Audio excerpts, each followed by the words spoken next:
Hello, everyone.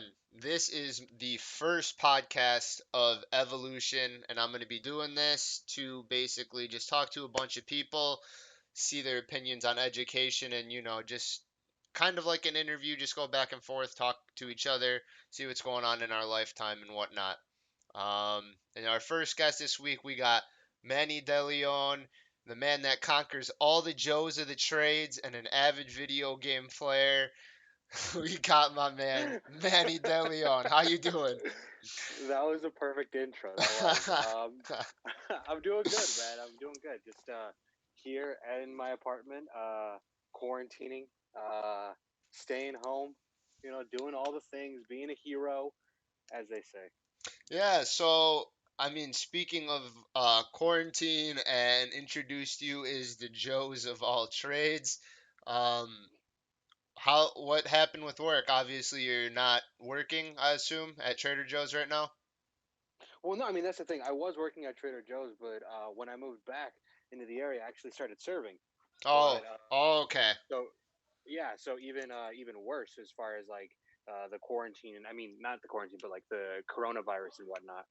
Because well, they shut down the restaurants like on the 18th of March, and so since then, just kind of been out of work. Luckily, my restaurant is still doing like to-go orders, so I'm helping out with that and getting by, off those tips and selling my blood, doing things like that here and there.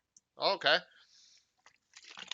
So, how are people tipping? Like more modestly because you're there working, or is it generally the same Honestly, compared I think to? it's gone up.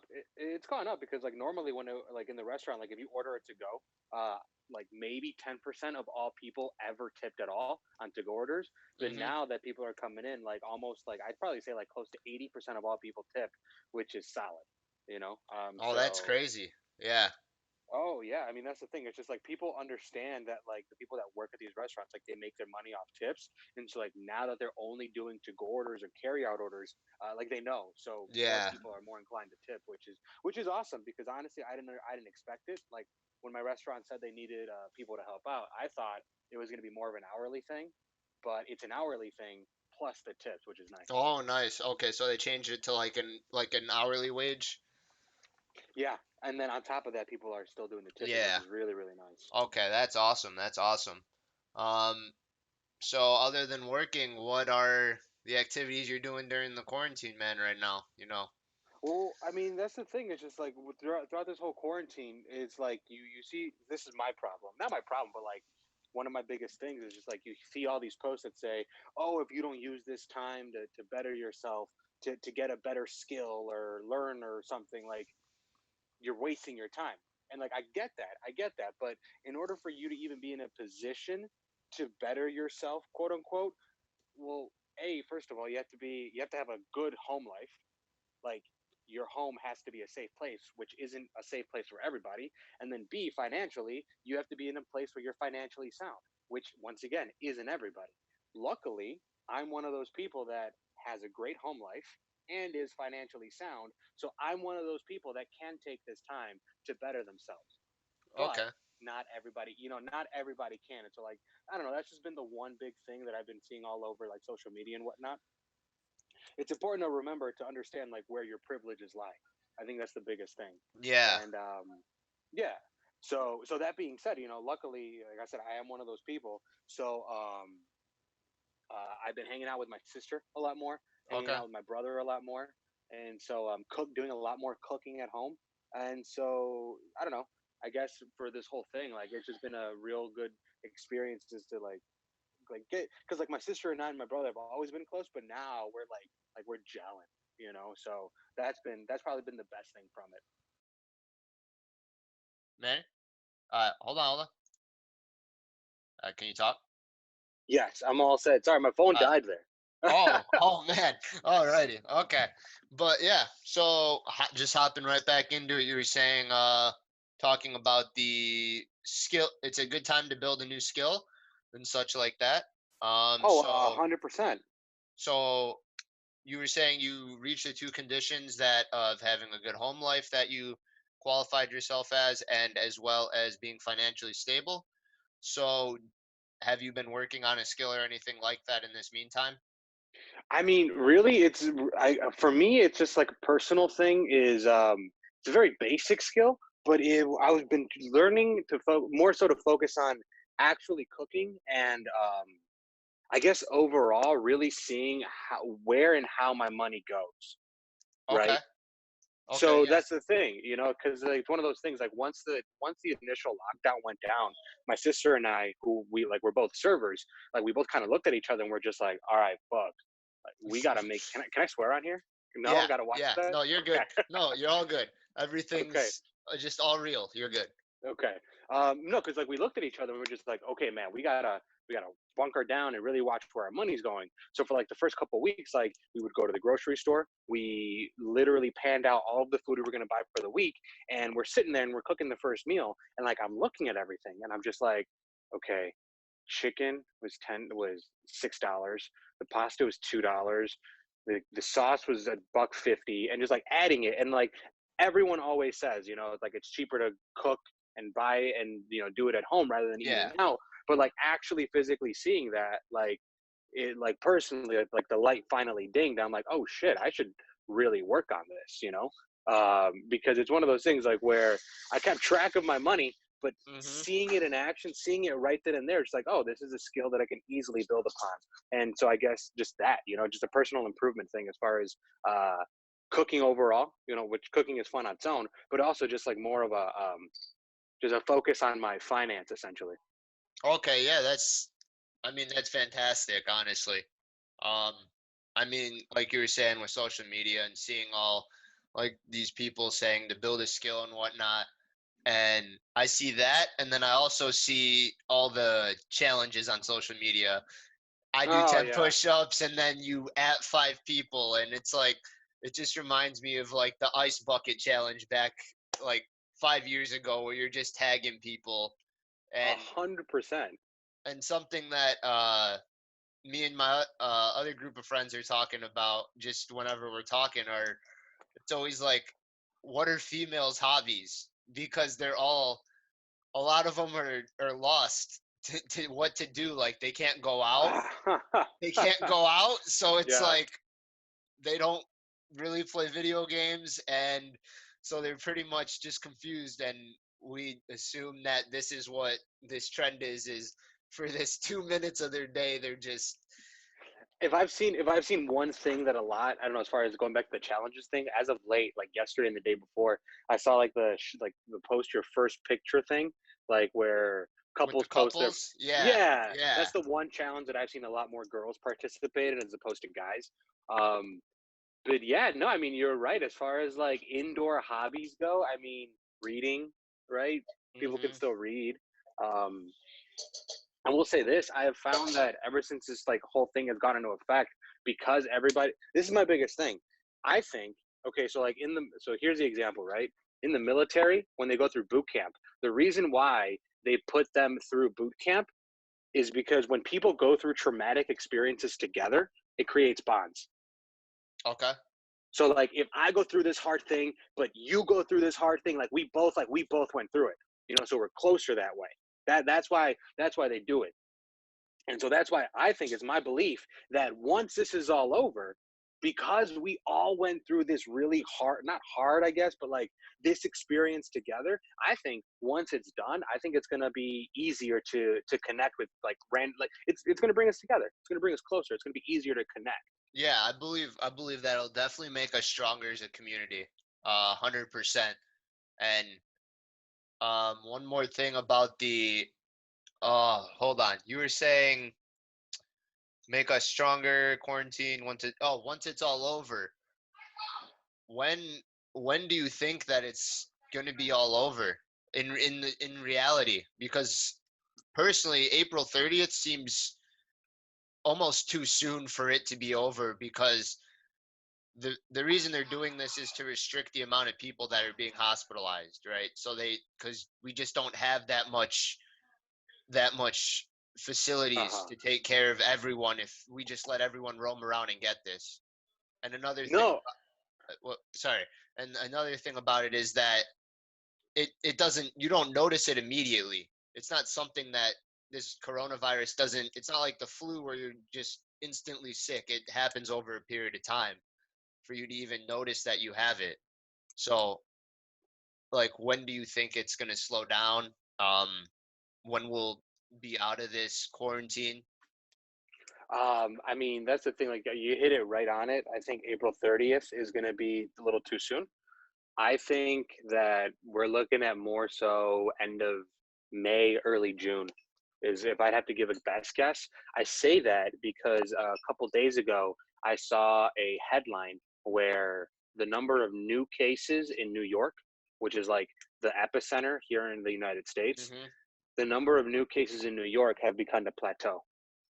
Oh, really? So yeah, so they're not going down, but they've started to plateau where it's only like I don't know, like 5 new cases per day, as opposed to 5 1 day, then 6 the next day, then 12 the next day. Okay. So once I read that, I was just like, okay. So as far as like you've heard the whole like flattening of the curve thing. Hmm. Well, first it has to plateau, and then it starts. So we're starting that, which was a really good thing for me to see, I guess.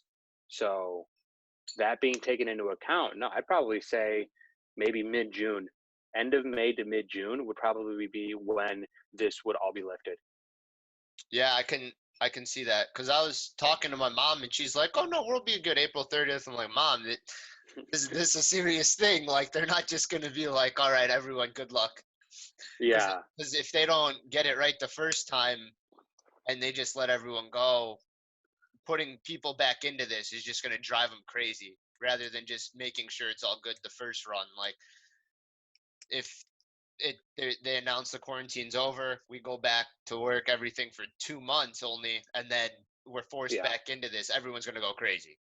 No, 100% on that. And so, yeah, and then that's the thing. Like, there's a lot of pressure from like across the country. Like everybody's saying, "Oh, let's go back to work. It's fine."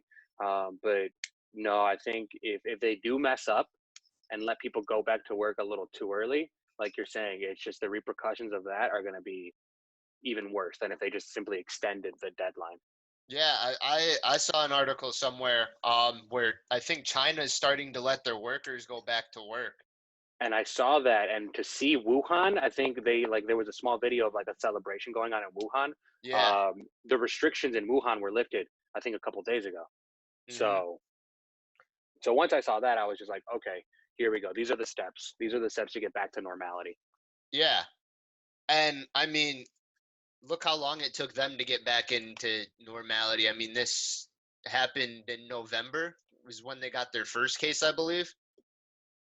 Yeah, actually, the So, early November or late November. and I mean, the US didn't take it seriously until it hit the US, We don't take anything seriously until it actually affects us. So, Yeah, yeah. if it doesn't affect us, then whatever. But once it does, then it's like, all right. But I mean, we have them to use like what they did to get back to normal. So I mean, it'll be a lot quicker than what happened with them trying to just figure it out from scratch, I believe. So that's good. 100%. You want to know who handled it the best? Who? The motherfucking South Koreans. Oh, They did yeah. not mess around. They put down those restrictions. Like if you look at South Korea's numbers, like case by case, and the amount of total deaths, I think it's one of the lowest in the world. Yeah. Because like you're saying, they took it seriously. They put the restrictions right in place. And like if we look at South Korea as an example, I think all the states in this country that put those the restaurant restrictions and all those things right away, those are going to be the states that have the best amount of like people that aren't sick. Yeah, because I mean, I'm looking at it right now. And South Korea had 10,000 confirmed, 7,000 recovered already, and 204 deaths. So I mean, I mean, yeah, compare that to I think we've got at least 10,000 deaths alone here, yeah, and what 100 or 300,000 confirmed cases. I don't know the yeah. I exact mean, numbers. yeah, I mean, I'm just looking at. I mean, you could type in anything right now and find the exact numbers because it's the big in thing. Um, and the weird thing about it was, honestly, I was one of those people um, that was like, the coronavirus isn't a big deal. Like, Right there with you, man. Right there with you. because the news was blowing it up so much, and anything you see in the news, like that's just their job to blow anything out of proportion. Like their job is for, it's an entertainment business in the 100%. That's all you have to say. Yeah. in the big like scheme of things. So like when I saw the first like in like December, January, like oh this is happening in China, I was like this isn't affecting us. Why is this like even like in the news? Or like one person has it in the United States, everyone panic. And then like it disappeared for that span of like 3 months and then it just blew up. And then I was like, oh my God, this is like this is real. Like Yeah. I mean, I didn't believe it. I'm one of those people like I was saying earlier where if it's not affecting us, like why should it matter? Like on this particular situation, I was in that Hmm. category and it's just weird to look back on that and just be like, wow, like No, I mean, I'm right there with you. I remember when I was working and like I was waiting tables, like, I talked to the people about what was going on and everything. And it was right when the MLB canceled their season hmm and the NBA did the same thing. Right when that happened, I was telling all the people that I was waiting on, just like, you know what? Maybe this is a little bit more serious than I thought. If they if they go and then like cancel the entertainment industry of the United States, like the service industry, all restaurants, all yeah, non-essential businesses, like if they put restrictions on those, then I was like, okay, then maybe it's going to be serious. And then 2 weeks later, bam, they do that.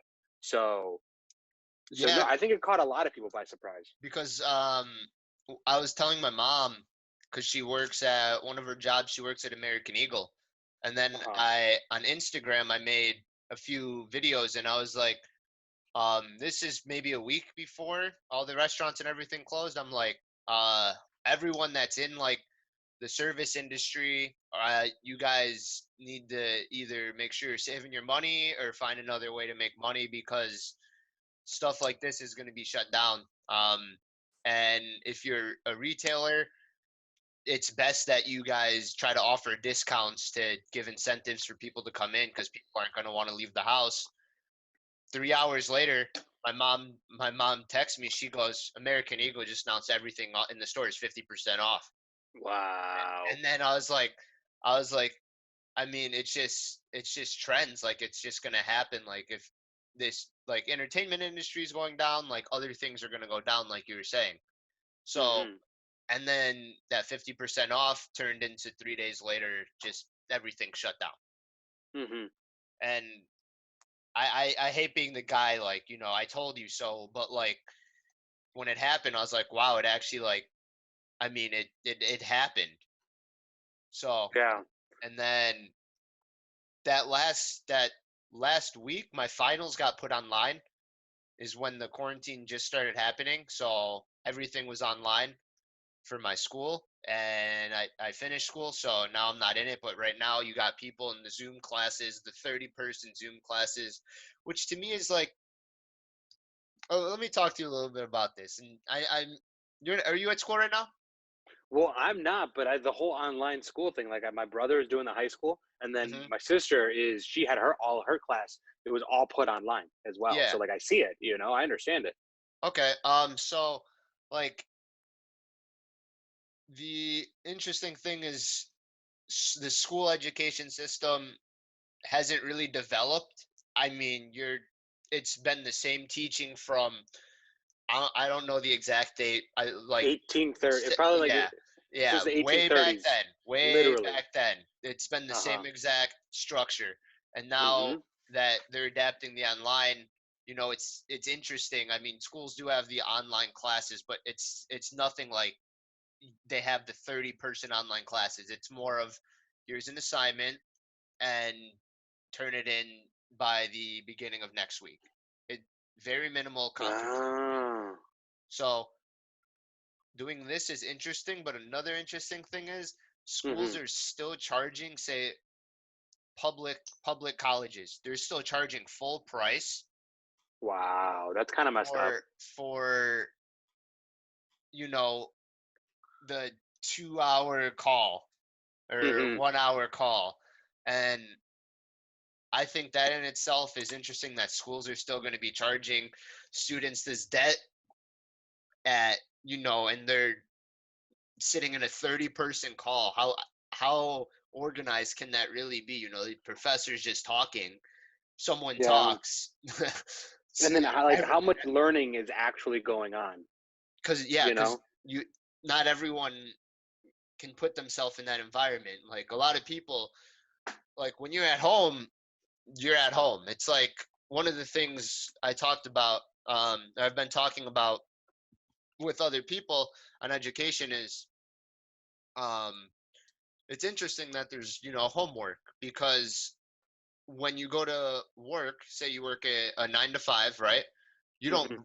you don't bring your work home. All the work is left at work. But then when it's school, when we're going to school from like 8 to 4, we still have homework. We're still bringing like during those 8 hours, we're still bringing home, you know, extra work on top of that when home is meant to de-stress and Right. relax. Right, or right. You're taking it with you. So like, I mean, that's interesting. And also, I wonder how homework's got to be going online because professors that have been teaching for 40 years, how are they going about this? Like, they're just getting something from the school, and then just I turn it in, and then Uh No, I mean honestly, like overall, like I think it's been a wash. Like this last half of the second semester, whether you're in high school or you're in college, like it has to feel like a wash. Like yeah, yeah, like you're asking teachers and students and then parents when it comes to like high school and lower, like you're asking all of them to like adapt to something that they've never done before. And I think for me, that's the biggest thing because at that point, you're not just trying to just like to like learn and advance and like actually like retain knowledge. You're just trying to survive. You're just trying to meet the basics. And when you're just hmm, trying to meet the basics, you're not really learning. And I think that's why this whole second half of the semester, it has to be like I said, just barely trying to survive, just a wash. So I think that's the biggest part. And if it goes, I hope it doesn't. And then you and I just talked about it maybe ending come mid June.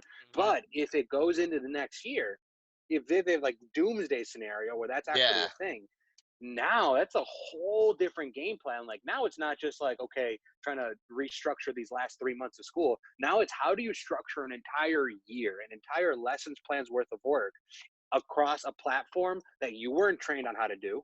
The parents are not weren't trained on how to do, and you're asking these kids to learn on the fly. yeah, So I think going forward, like if it reaches into then, hopefully it doesn't. And I don't think it should, but fuck, at this point, who knows what yeah. anymore? Who know? Yeah, who knows what? Um, no, it's just going to be a really big challenge. But I guess maybe the plus side, if there is one, like you just said, like our education system hasn't changed since it started back since it was implemented. It's like Hmm. you go to school, you sit down, you listen for a bell, you go to your next class. Like that's literally all how it's been. Maybe now that we're being forced to use some of the technology available to us, maybe who knows? Maybe coming out of this, more teachers will find a way to integrate those technological services, whether Hmm. it's using, I don't know, like Zoom, for example, Zoom. Like Yeah, let's say a student needs one-on-one help. What's easier, scheduling a time for the student and teacher to meet physically, or just scheduling now a regular Zoom call? yeah. I mean, people always do that. Like in person is better. Like, but one that's taking time out of their day to go to your office. It's Hmm. taking more time for you to go. You know, the students. It's taking more time out of their day. It might not be taking time out of the professor, the advisor, because they're already sitting there. And then once the Hmm. student leaves, the other one's already coming in. But Hmm. I mean, the Zoom calls they're more structured. I think that it can be done on the fly. Hmm. So like you were saying, like that'll be very good if they start learning that, or if they even adapt that. Um, Yeah, and even more so, just like any kind of technology, just overall, our education system needs a boost, and this might give it that boost, so that come next year when things are back to normal, because we were forced to use technology in a way to help the education system. Who knows? Maybe some of it might stay, and that overall could just be a good thing as far as improving the way that we teach the kids in our country. One thing that I find interesting with the educate. I obviously I'm starting this whole business on the education system and everything like that. But one of the facets I find interesting is that education or information that we learn doubles every I think it's every year. So And oh, that's a great thing. That's a great point. and the fact is that information we're learning in school is not changing really.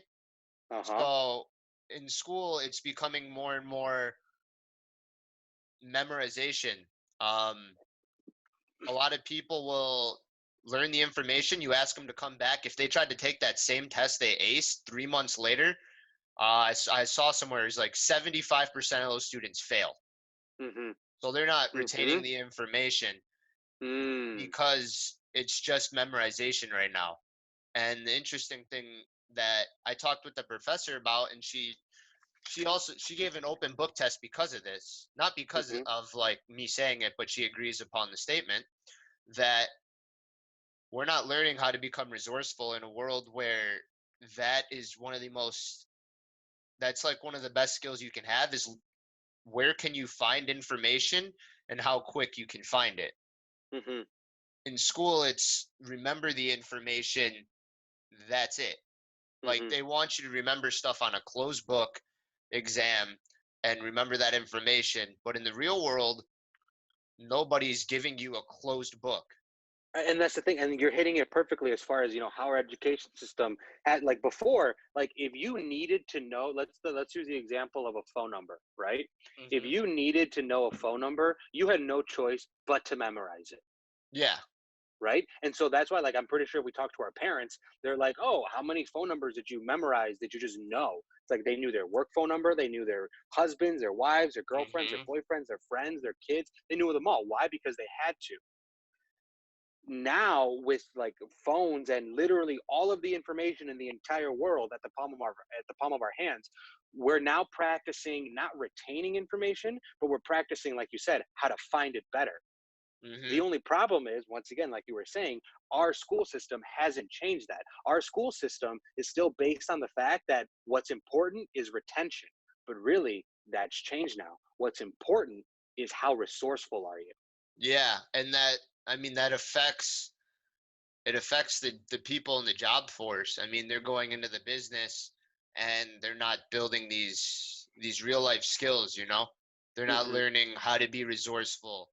Um, even in school, if you look at like when you hear the word group project in school, everyone's like, "Oh, a group project." And then in the real world, you're working with someone. Like no matter what you're doing, you're working with other people. 100%. You're always working.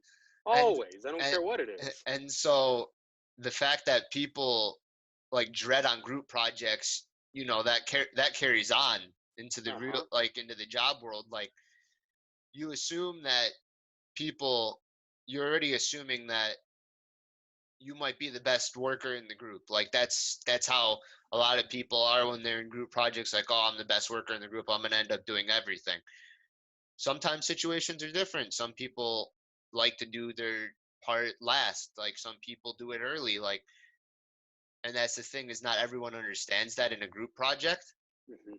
and you It's have to play to the strengths of every yeah, and that's the thing. Like when you're on your own, it's easier to just account for yourself and yeah. only take care of your take care of your stuff.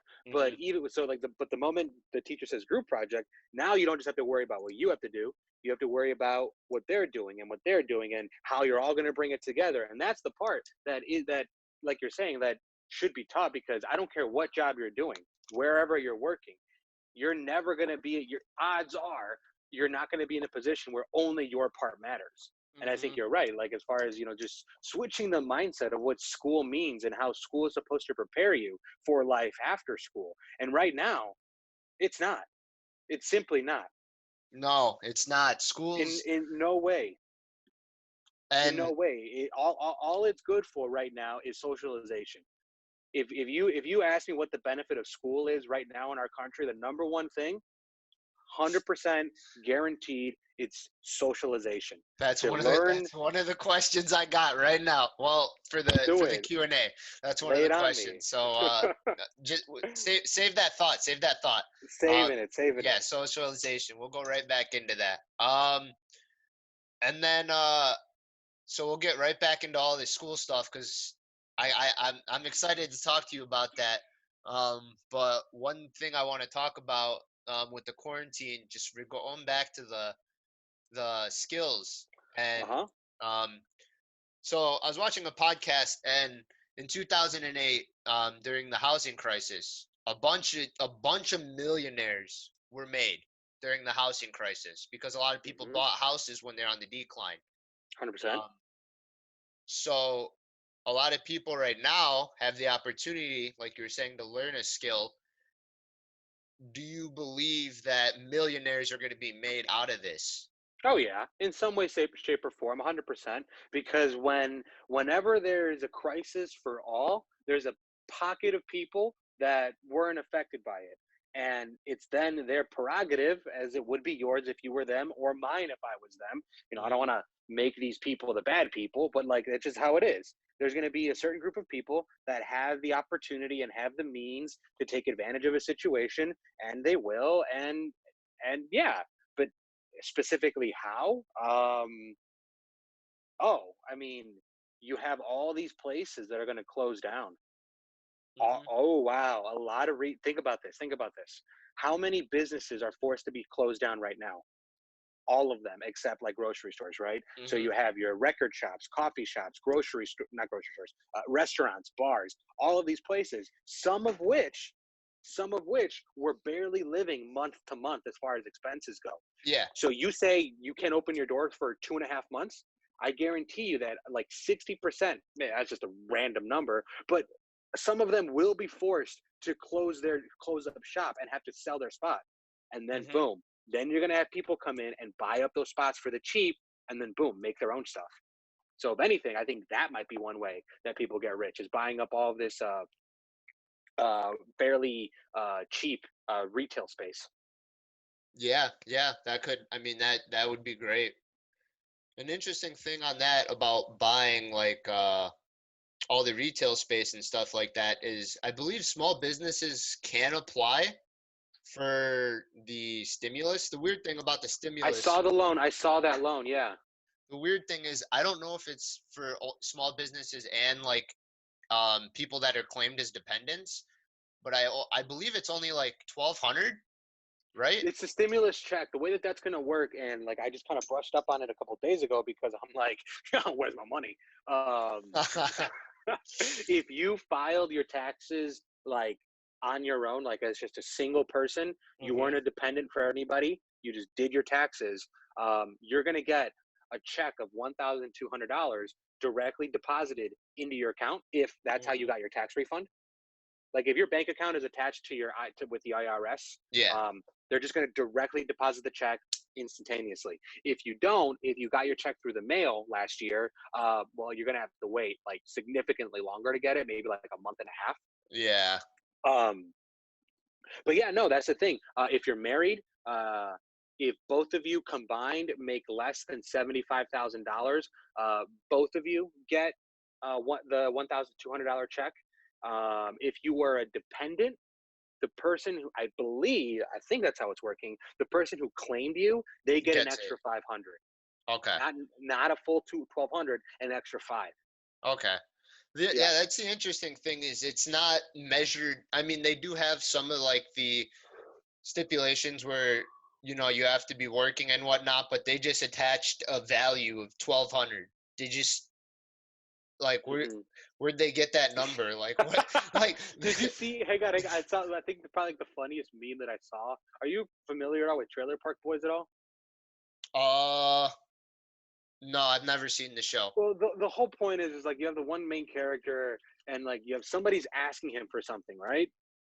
And like Okay. on the bottom of that, they wrote, "Yeah, we want free healthcare and free education." And then in response, the one guy's just saying, "I'll give you $1,200 to fuck off." And that's like, exactly. Because Yeah. I'll be Okay. honest with you, like free healthcare, free education. You know what? We're in an industrialized, advanced country. Let's work for that. But then I saw $1,200. I'm like, ooh, hey, one sec. Yeah. No, It's yeah, sad, but it's true. it is. The weird thing, I mean, with my other friends, we were talking about like the free education because I just watched a documentary on the Finland education, which is interesting because they get free education out there. But in order for stuff like that to happen, the tax rates have to be higher. They're getting taxed, I think. 40%, 41%, I think. Uh, let me pull up the number real quick. It's really high.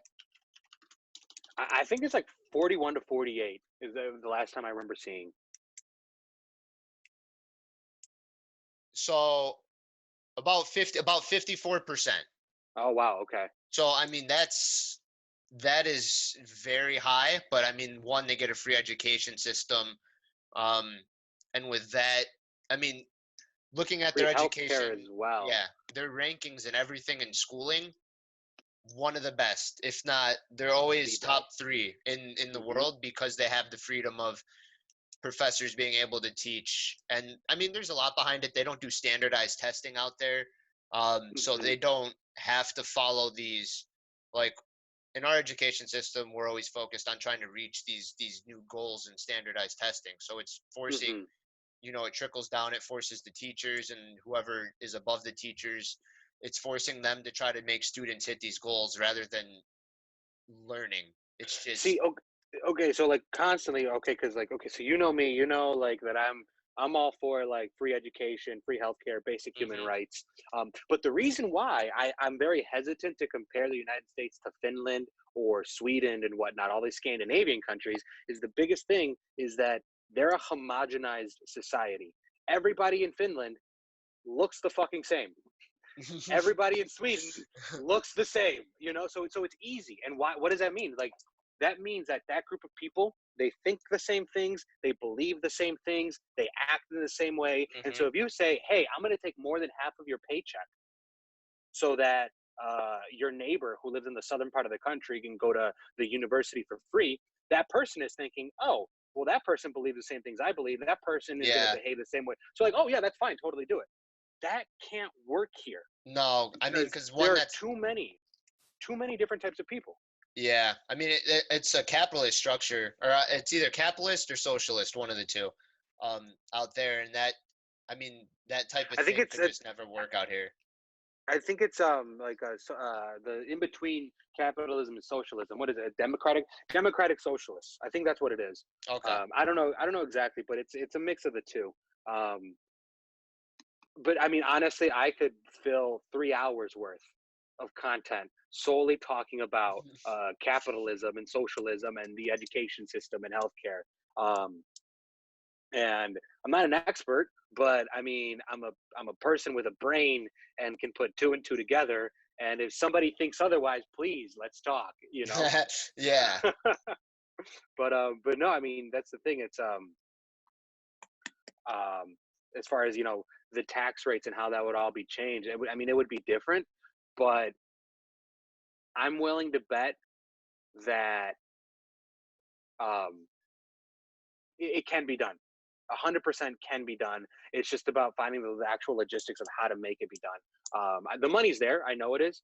Um, The money's always there. We always 100%. Like we're we're the just richest country in the world. we're just printing. We just print money and just put ourselves in debt. We're our biggest the biggest debt we have is to ourselves.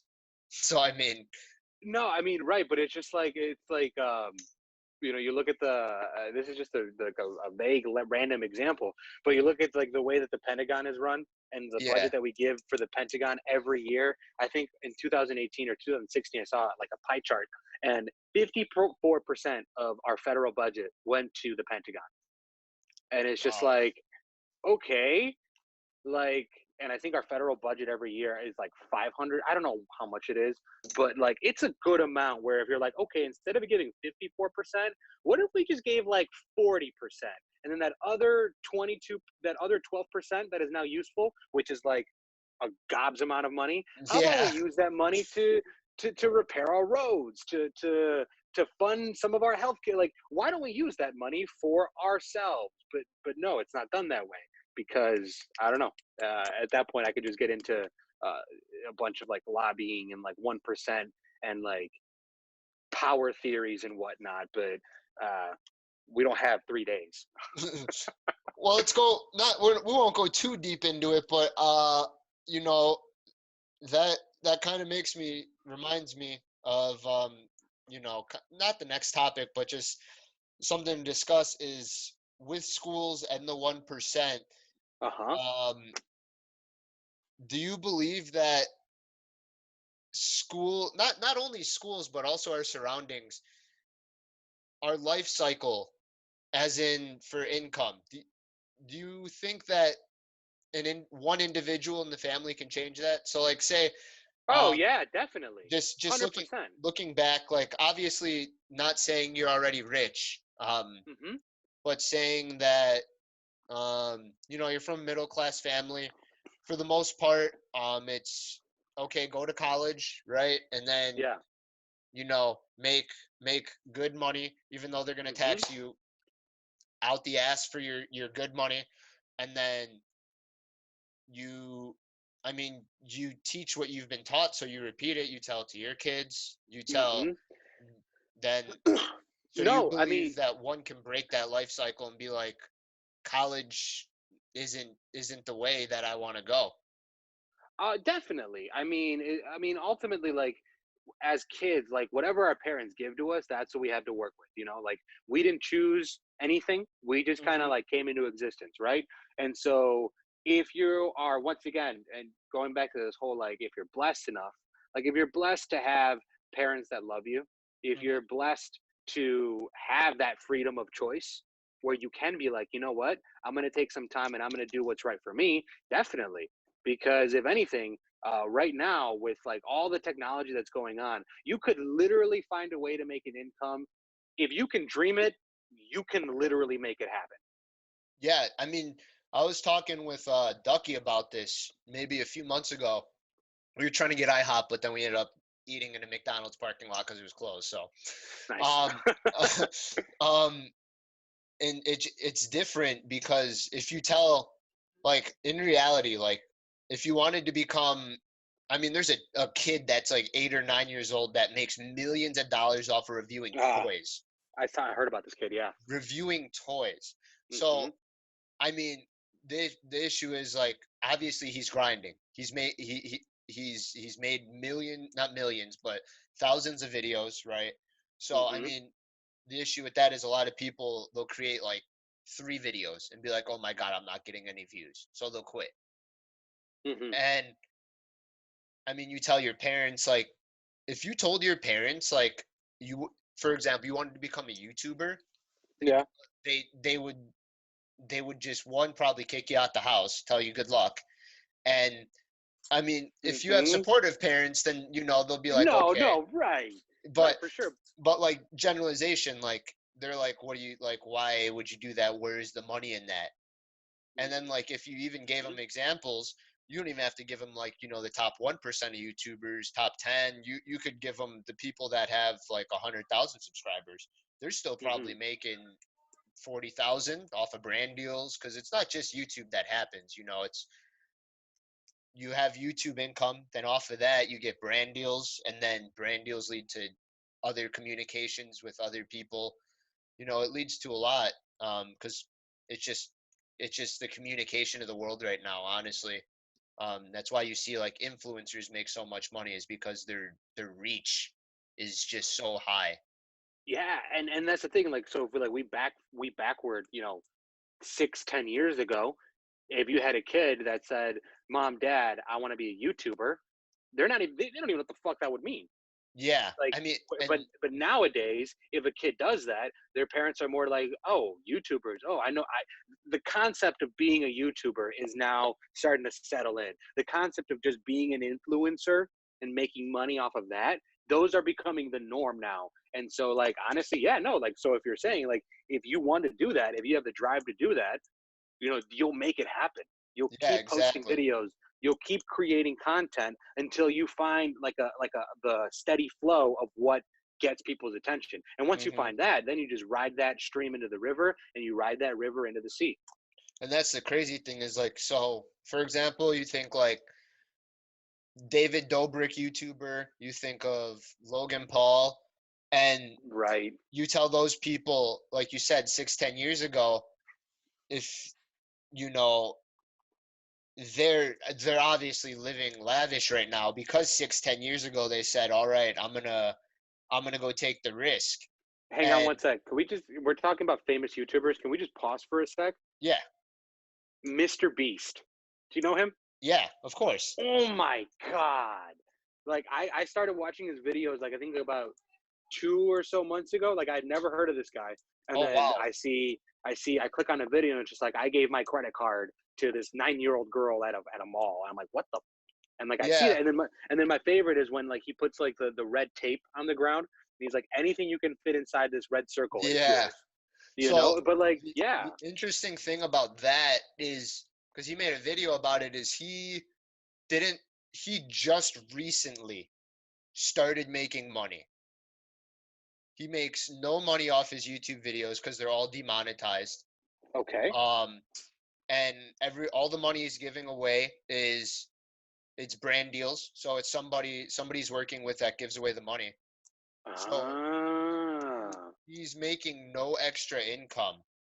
Um, because the money that his brand deals are giving him has to go into production. He has to pay his employees. That's incredible. That makes me respect him even that much He more. himself hasn't been making money. He recently came out with a clothing, some Mr. Beast, oh God, Mr. Beast clothing, Uh-huh. because apparel's one of the biggest areas where you can branch out for a source of income because that stays there forever. Yeah, that's why. That's awesome. And the following, I mean, you take a percentage of his subs. I don't know what it is, but you take 5% of his subs if they were to buy clothing. That's multi-million. Thousands of dollars. Yeah. Well, yeah, there you go. Even more so. Yeah. So, I mean, it's crazy to think that there's these people that wanted to become influencers or become YouTubers and like they took the leap even when probably their parents I mean I can't speak for them because I'm not them, but like their parents probably didn't support it. Like with my grandma, if I say I wanted to run an online business, she'd go, what are you talking about? Hmm. Like, And that's the thing, is that disconnect between like the technology. yeah, It's like you said, like now, like you mentioned a little while ago, information doubles every year. exactly. And it's just like that's solely based on the technology and how the technology has given rise to that. And like you said, you could literally be anything.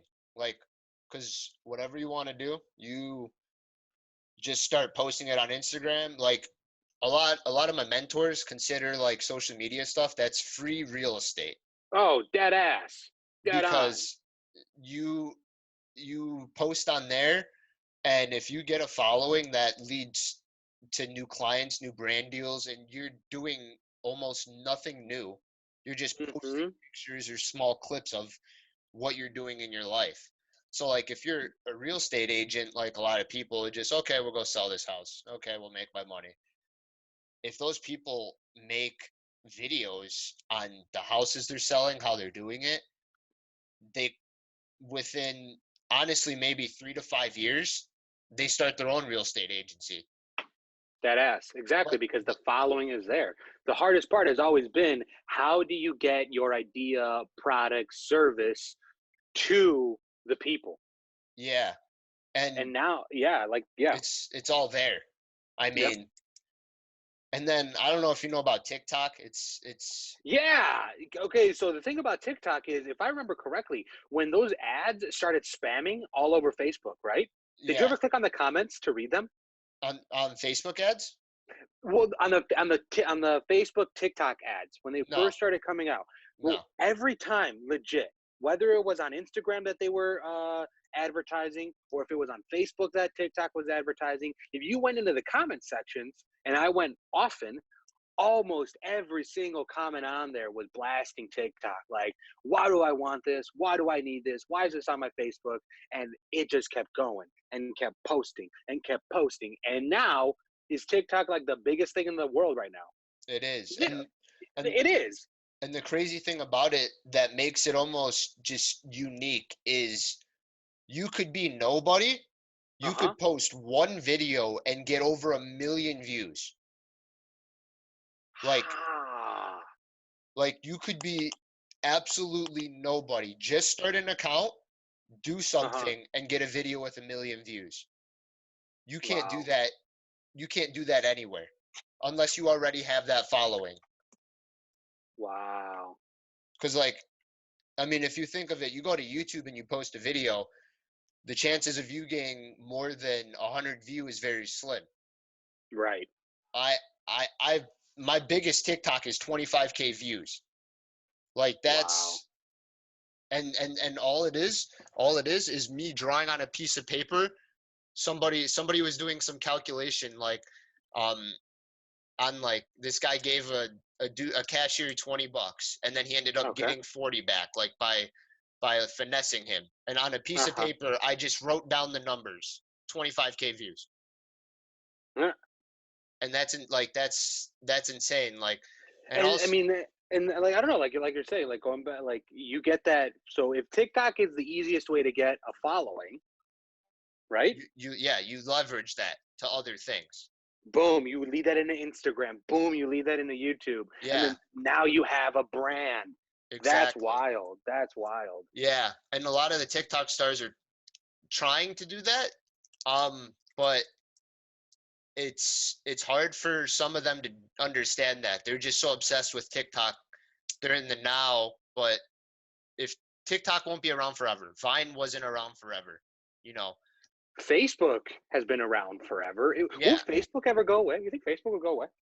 Uh I don't think they will because of the money they have. Like they bought Instagram. Yeah. No, So I don't I'm think. if I they don't think they ever will. if they didn't buy Instagram, honestly, it could be on a decline. But they bought one of the most productive social media is out there. So I mean, Yeah. if they have the money to stay relevant, it's just what are they using the money to stay relevant on? Right. That's a good point. That's a great, great point. Because like you Um. got Sears, they had the money to stay relevant, but they refused to do online catalogs. They wanted to keep their paper catalogs. That Mm, happened. Now they're bankrupt. mm-hmm. And now they're gone. That's Hmm. wild. It's Yep. just So Facebook is now our Sears. That's ours. it's You know. just allocation of resources, how you use it. That's why Amazon is just so good. They buy everything almost Dude, Jeff instantly. Bezos is a robot. I have no doubt. I have they no buy doubt. Jeff they buy Bezos. everything instantly. If they see something with a trend, it could be nothing, and then as soon as they buy it, it's something. Because obviously they have the Wow. resources to make it something, but they see the Right. trends. Right. So yeah, I mean, let's get in this education Q&A. For All everyone right, man. that has watched, thank you guys for watching. We're going into the audio only Q&A, so if you guys do want to listen to that, that is on Spotify and iTunes in the description, or I will have a link somewhere to that somewhere. Thank you guys for watching the visual.